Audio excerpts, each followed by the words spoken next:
Dr. Emmanuel Twumasi-Ankrah, your Bible teacher. I've been dealing with the book of Samuel for some time now, and I believe that you have been excited in following these teachings. In my previous teaching, I worked on 1 Samuel chapter 3, particularly verse 1. In fact, I dealt with verse 1a, if you like. And today I would want to continue with the verse 1b, 1 Samuel 3, 1b. And we need to a continuation. It is a sequel of what we did the previous time. In the previous study, our title was Serving the Lord under a man or a woman of God.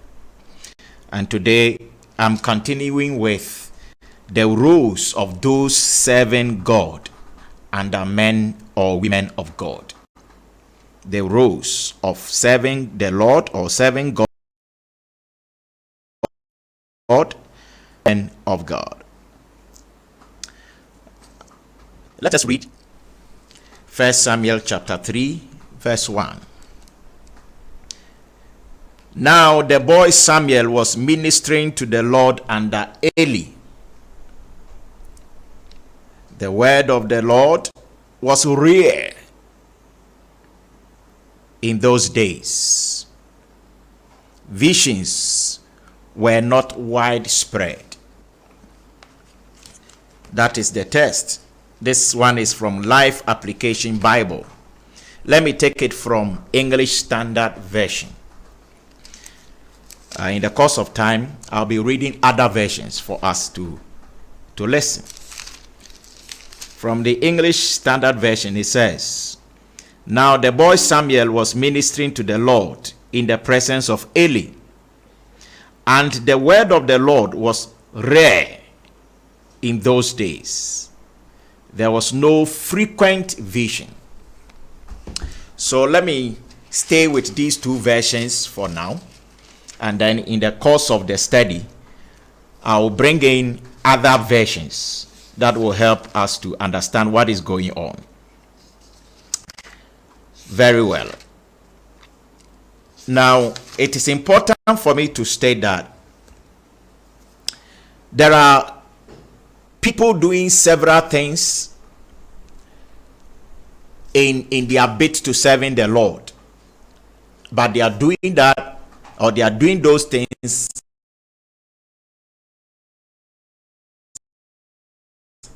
under almost urade omunam akwanya hodo so na urade na emu also nyina wo ye boafo soronko ama nyame nipa ebinom. So you may be a man or a woman of God as you are bid to serving the Lord. So if you are assisting a man of God, if you are working under a man of God,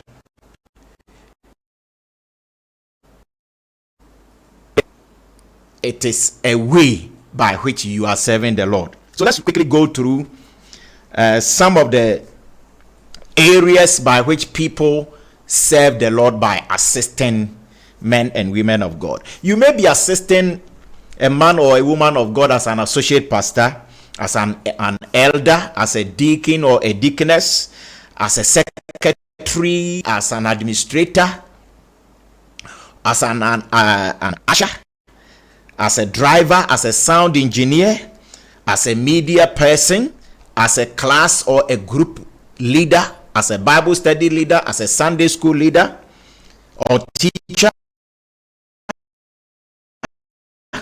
as a soloist in some cases, as a drummer, as a guitarist, even as a cleaner. Maybe you are cleaning the pastor's office or the temple, or even the pastor's manse or mission house.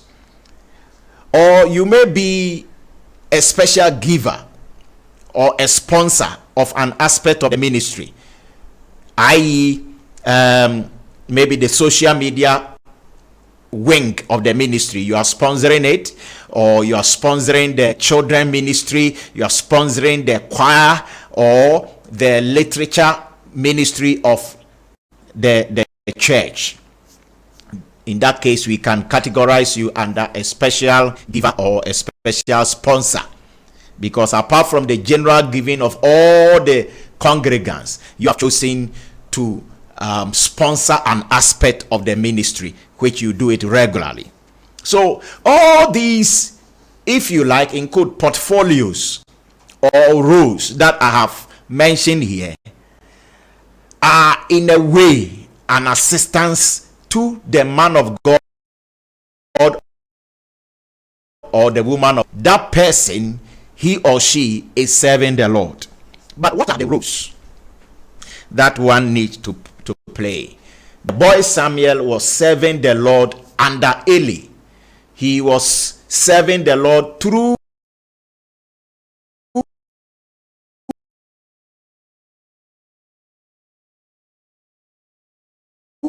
or by serving the Lord or worshiping the Lord in the tabernacle. There were a lot of things to do. Samuel probably was in charge of opening the temple gates and closing it at the right times.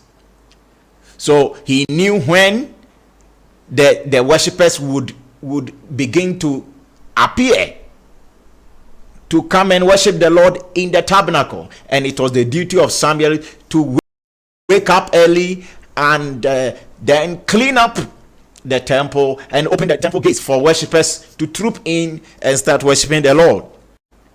He had to take care of all the cleanliness, of the temple in and around.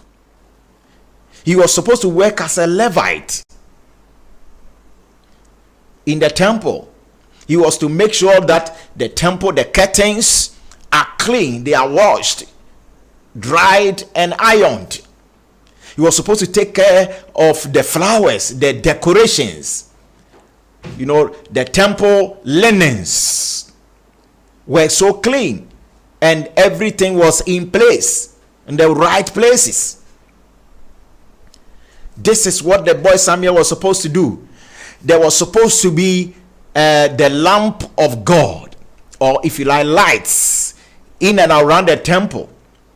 And in those days, they used what we may call Aladdin, and what the Bible has described as the menorah. The menorah were the 7 lamp stands. 7 lamp stands. He was supposed to make sure that he filled the 7 lamp stands with oil and kept them burning. When he had to change the wick, Samuel had to do that. If they was responsible for doing it, there was supposed to be a fresh bread on the table of bread. There was a table stand. Make sure that every 7 days the bread was changed with fresh ones. He was supposed to make sure that the basin, the big bowl that they washed their hands, was clean and there was always water in it.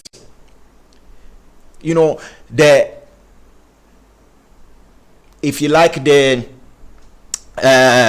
altar of burnt of the entrance of the courtyard was always set up, and there was all the time.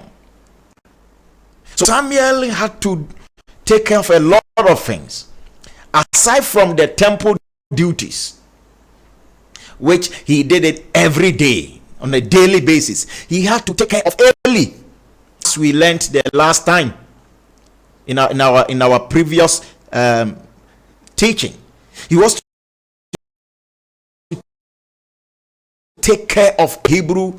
The Hebrew verb sharat is used in 1 Samuel 3:1, that he was serving or ministering. Sharat is rendered in PL, so in the text it appears as sharet. It is in PL, meaning that he was not just a servant doing menial jobs. He was so to Eli, because Eli was an old man. He was aged, and his sons were just vagabonds. They were not staying at home, were not doing that thing. So it was Samuel who was filling that gap to take care of Eli, make sure that his needs were met. And then when the worshippers come into the tabernacle, he was supposed to attend to each of them and assisted them. He was supposed to assist them in their religious duties or religious obligations, which included sacrifices and prayer and all kinds of things, counseling and so on and so forth. Because Hophni and Phinehas, who were the sons of Eli, they were wicked men. They did not really care about the temple work, and the people themselves did not even want to engage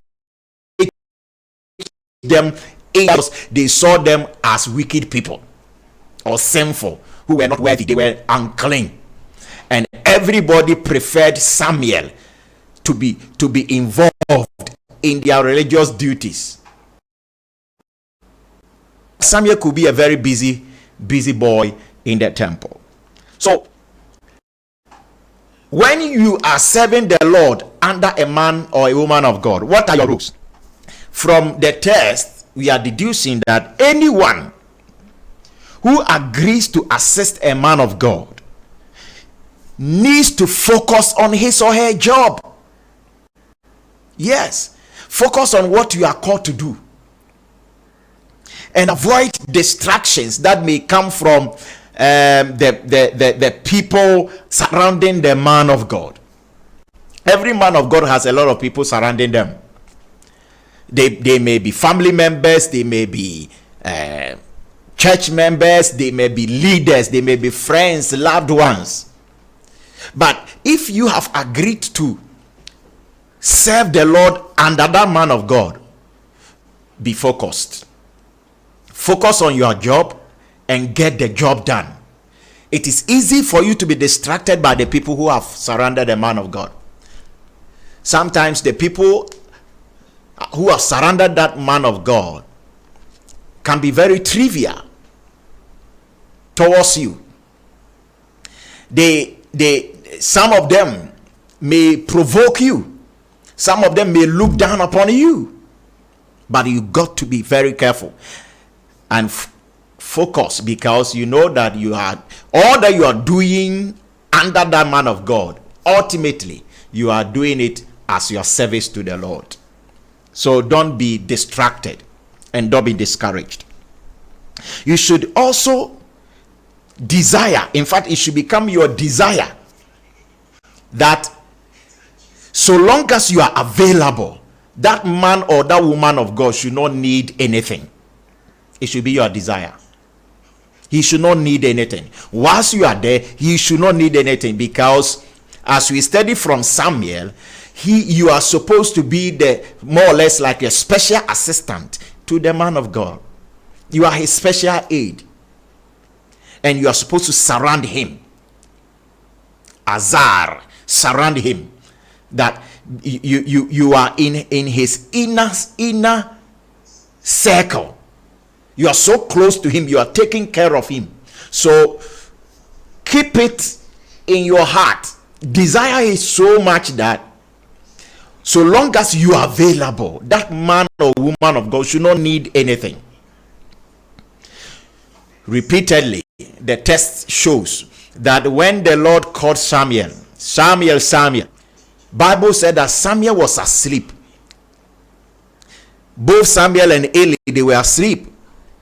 And it is not clear that Eli was sleeping in the temple. He was obviously in the manse. Samuel himself was not inside the holy of holies, even though the text says that Samuel was lying in the temple near the ark of the Lord. See, that one is just it's the writer or the narrator is using a literary device. He's actually introducing us to a point where we will understand why the Lord called Samuel, because he wanted to really say that Samuel was close to God.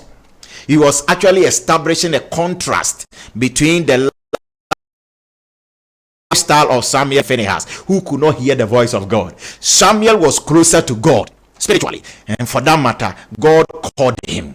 So that is why the narrator will say that he was sleeping near the ark of the covenant, because under normal circumstances, nobody gets closer to the ark of the covenant. Even the high priest, he went close once a year. I mean, the Holy of Holies, because the tabernacle was divided into three. We had the courtyard where everybody could go, where all the worshippers gathered. They made their sacrifices.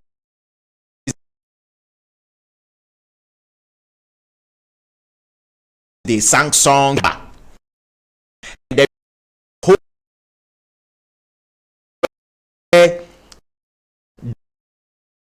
chief, who could be many, who could be more than one, and then the Levites, the temple workers, they could go beyond the.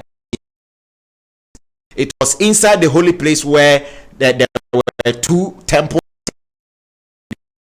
table of showbread. That is where the lamp.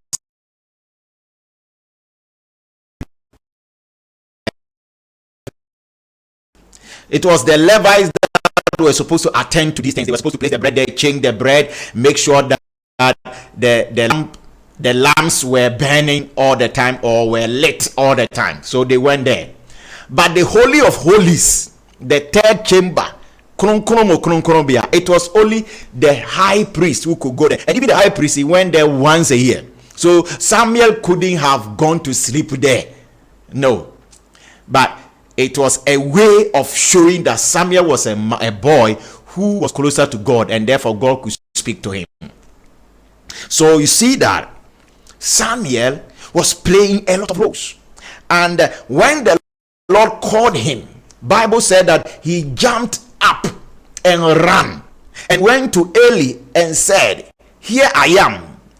What do you need?" On 3 occasions, when he heard the call or the voice, Samuel did that. He jumped up, went and said, "Here I am. What do you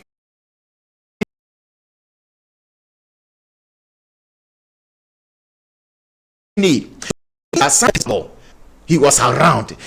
Eli should not need anything. So he said, "What do you need?" On 3 occasions.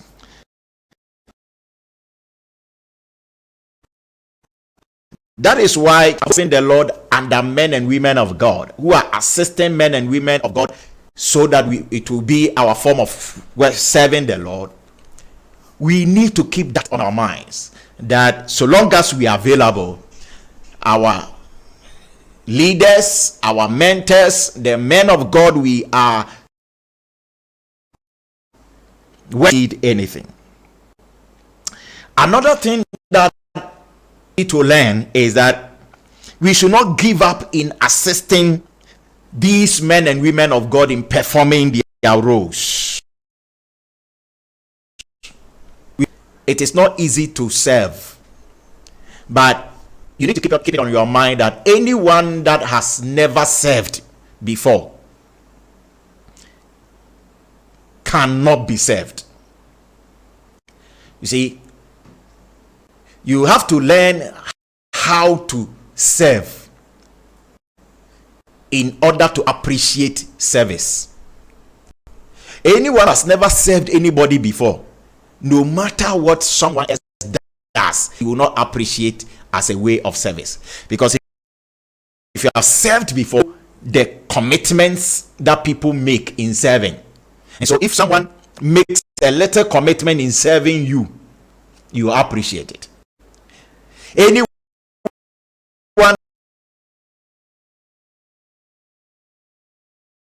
that has not,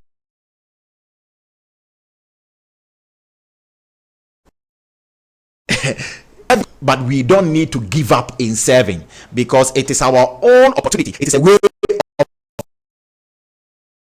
learning to lead. Very important.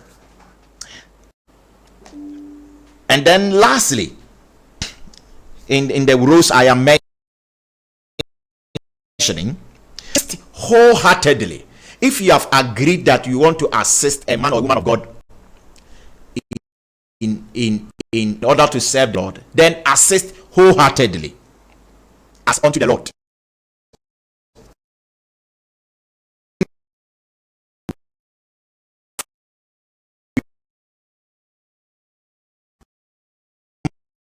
Even though you are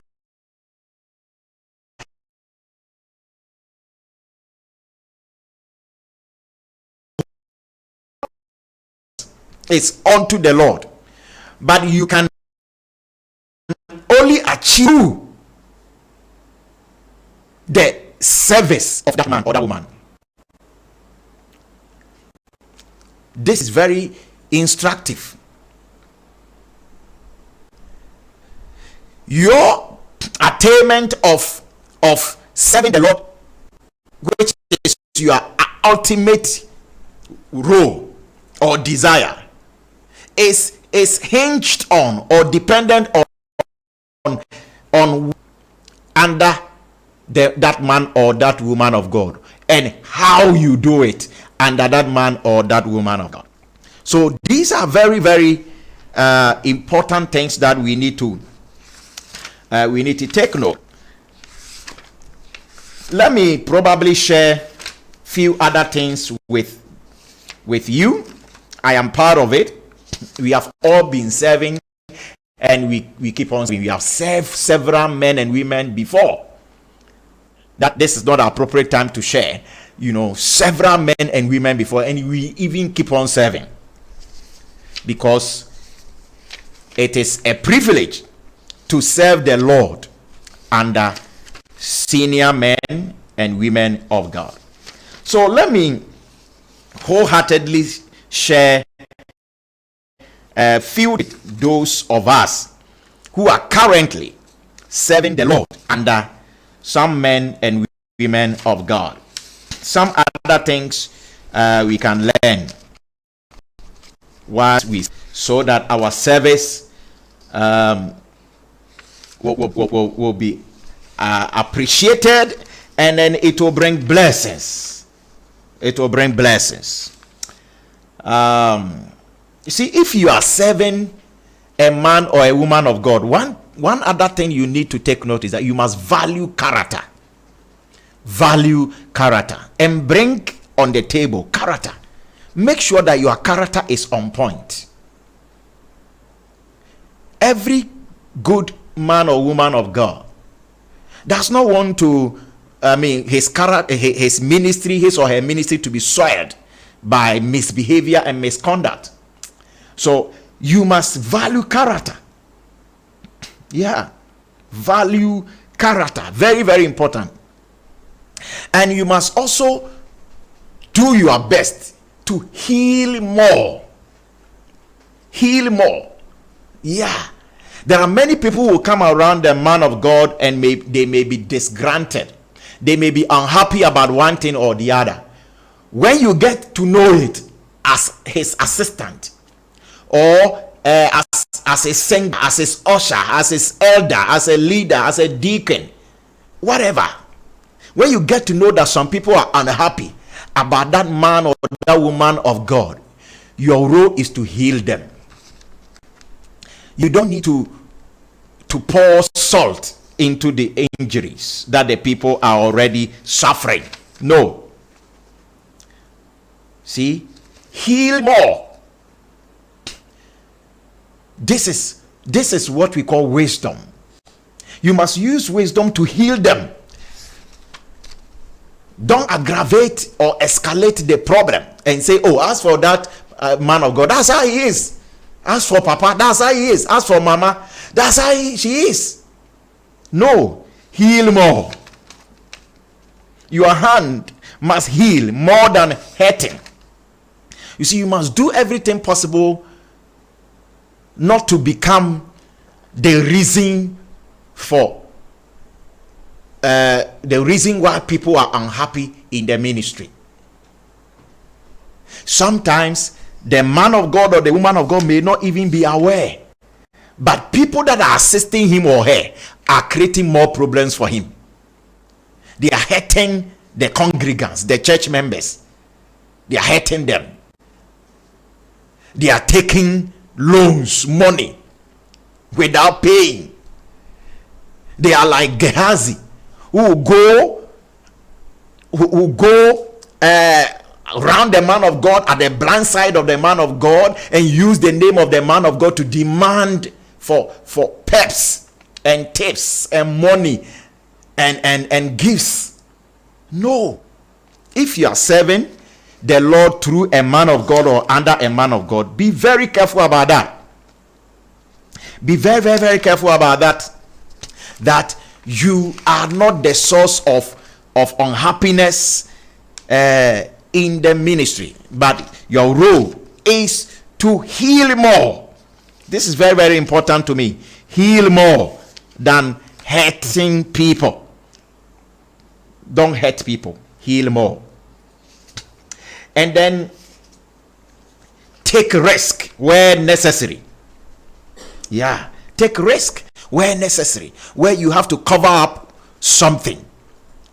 You know, the shame. There's a shame that is coming, and you have the ability to cover it up. Why not?